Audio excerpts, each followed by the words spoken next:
So we're all incredibly thankful for everyone's help in turning a proposed budget into a reality. We could spend the rest of the evening getting into the weeds of how everything stacks up in this budget because there is a lot in here, but I don't want to, as they say, lose the forest for the trees. Instead, I want to focus on what those numbers mean for people's lives and how this budget will make a difference for the folks sitting around the kitchen table, having hard conversations as prices rise. Everything in this budget is about growing and strengthening the middle class and providing more opportunity and more affordability for hard-working families.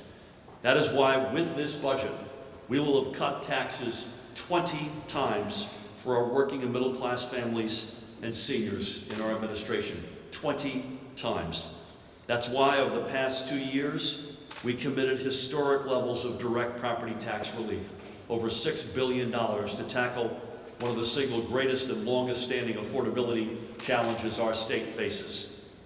But that is not all. This budget will also lower prescription drug costs for seniors, help hardworking families by expanding free pre-K for kids, create good-paying jobs by building a green economy and fighting climate change, expand mental health services so our kids can get the help they need, and build and preserve affordable housing so everyone has a place they can call home, help first-generation home buyers achieve the safety and security of owning a home, and so, so much more.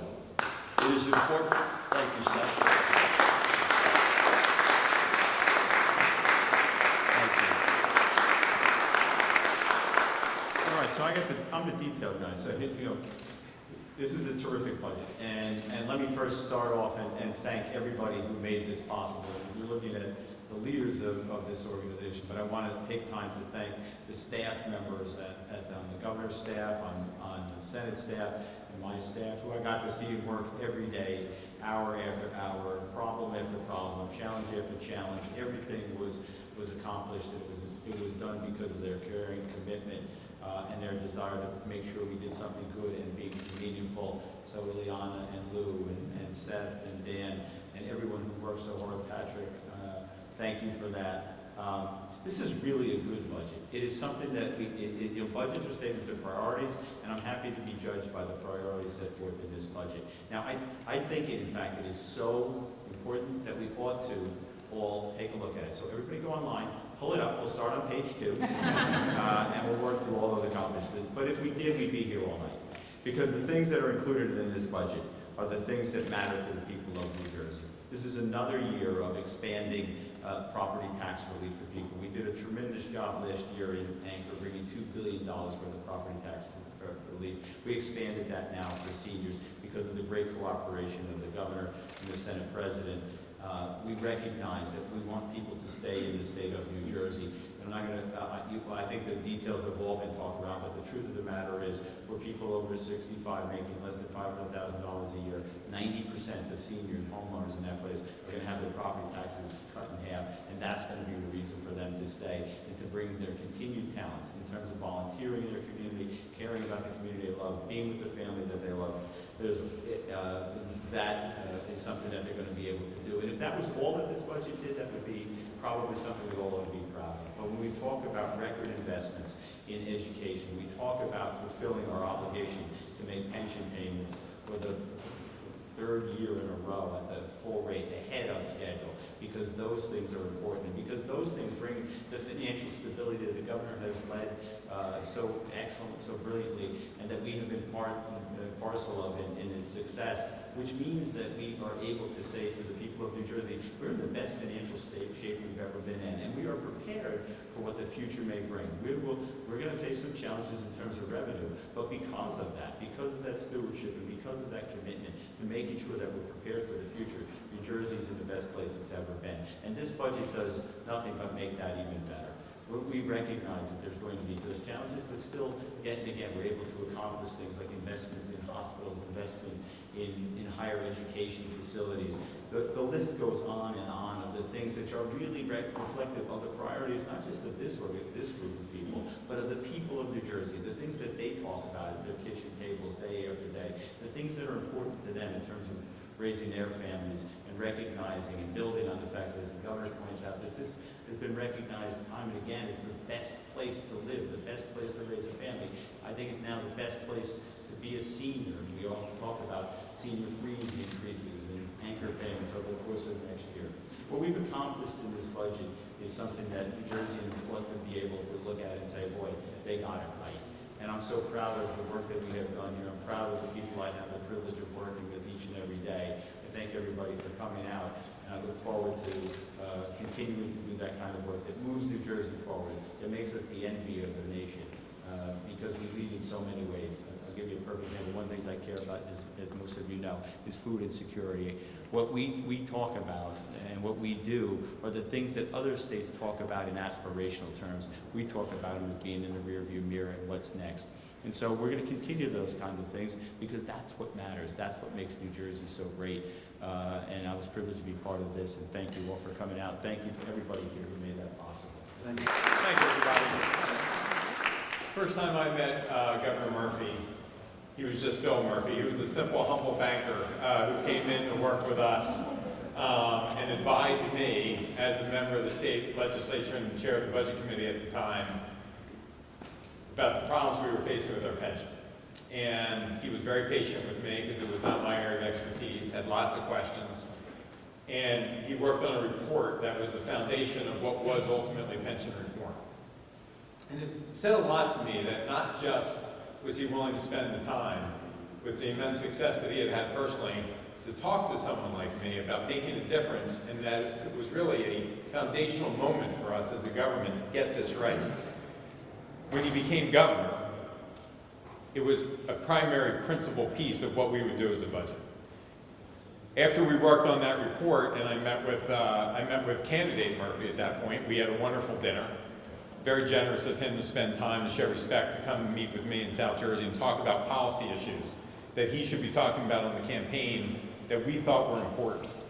And at that dinner, he turned to me and he said, Lou, if there was one thing that you could do, what would you want to fix in New Jersey? And I said, Governor, the property tax crisis, I watch it affect senior citizens. When I go knock on doors and you see a house with a for sale sign on it, it is inevitably someone that has given up and has said it is enough. And more often than not, it was a family whose children had graduated from the high school systems in our state and said, I can't afford to live here anymore. And he listened, and he was compassionate, and he understood it. Budgets are about our priorities. And this budget shows that the Democratic Party, while not only fiscally responsible, is compassionate. And when my friend, and he is my friend first, our speaker, Craig Coughlin, called me and said, Lou, I've heard you talk forever about property taxes. I have this idea, I think we can do it. I want you to work on this with me. I said, Craig, sign me up. And a lot of people came to the table and wanted to find solutions to this problem because everyone who is in elected office, you heard it from the Senate President today, we all know property taxes are an issue. But solving it and having the courage to address it is the difference. And we did it, but we had wonderful people like George Helmy that sat with us tirelessly at the table to make sure that we got it right. This budget, a lot of people on the other side of the aisle were critical and talked about how we're spending billions of dollars more than 6 years ago. We are. Because in the last administration, they had a $400 million surplus, and we have a $10.2 billion surplus. And to Senator Ruiz's point, that's a check. Because by doing that, financial markets have responded and given us numerous financial upgrades, one over another, where in the last administration we had 16 financial downgrades. We are spending 33% more than we did 6 years ago in public education. That is billions of dollars. And those billions of dollars have resulted in the #1 public education system in the country 3 years in a row, which is a return on our investment. And whether it is the foundational components of property tax relief with the anchor program, the senior property tax freeze, now through the leadership of my friend Speaker Coughlin, and the issue around stay in New Jersey, as the governor likes to say, the next New Jersey, our grandparents will have the opportunity to watch our next generation, their grandchildren, close by, achieve greatness, and take this state to the next level. I just want to finish with this. In 1977, when I was 9 years old, my mother was elected the first woman mayor of Cherry Hill Township.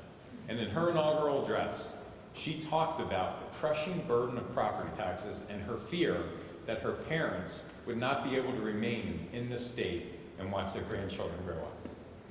Through my friends, Phil Murphy and Craig Coughlin and the leadership team up here, my mother's promise is a reality today. I'm very proud to be a part of that. Thank you very much.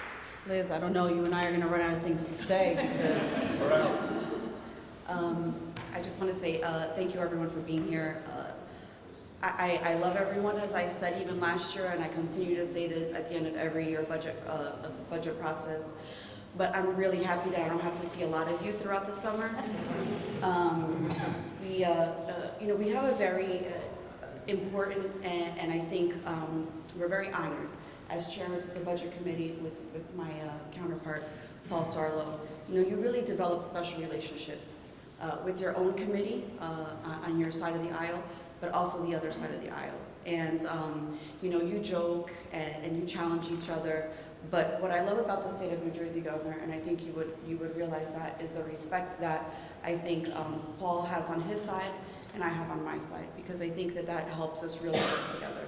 I want to thank the governor's office, his chief of staff, and everyone else who worked on the budget. Liz, you and Deputy Treasurer Aaron Binder. Aaron, I know we were much better. You can always come back if you want to. But with Treasury, Senator Sarlo, Majority Leader Ruiz, who's my senator, Senate President, and Majority Leader Greenwald. And I left Speaker Coughlin out for a reason temporarily because, he gave me the honor of being the chair of budget. But one of the things that I've learned the most about him, we're very similar and we're very different, is the fact that he is very thoughtful. He's very thorough. And when he puts his mind to something, he's going to figure out how to get it done.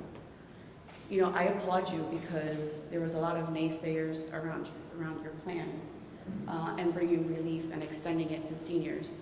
But I'm so proud of you because I know how hard you worked the last couple of weeks. I know the challenges that you had, but you were able to do it and you set your mind to it. You were poised and you showed who you really are and the person that you are. So congratulations, Speaker. I'm very proud of you.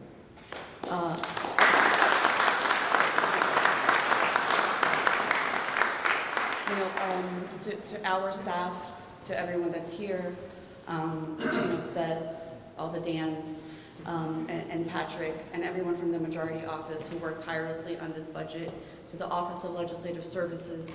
We could not get everything done without you, and you guys are real true heroes in helping us look good. Everyone talked about the great things that are in this budget, and I agree. And the big similarities that Paul and I have, everyone kind of has been downplaying the last couple of years about our fiscal prudency, about our credit ratings, about how important it is to have a surplus of over $8 billion, of what it is to have a pension payment. Just imagine all the money that we would free up if people would have just made their pension payments. $7 billion. That's a lot of money that we could have put towards school construction, or expansion of pre-K, or expansion of even kindergarten in some areas, if people would have just made the right decision. So Governor Murphy, congratulations on that, because you've really set us on a path that we have to do better, and we need to continue to be prudent in the things that we pick. There's so much in this budget that's good. Not everyone agrees on everything, and that's okay, because that's what makes New Jersey great and America great. But I know that when I go home tonight, finally, you're almost at peace because you've done something that's for the better good. And when that outweighs everything else, I think nothing else matters. Just like Teresa and all of us talked about, and Lou, his mom, it's the same thing with my parents, right? It's hard. It's hard living in the state of New Jersey. We are an expensive state. So if every budget year we can figure out something to do to help people, whether you're in the lower, whether you're in the lower middle class, upper middle class, or even those that have money, we are so fortunate to be in this state. We have so much to offer. So I really am proud today. I'm happy that the process is over, but I am very, very proud of the fact that all of us came together and we got it done. And we put all their differences aside, and we concentrated on what was the most important thing, on how we can help others when we leave the State House today.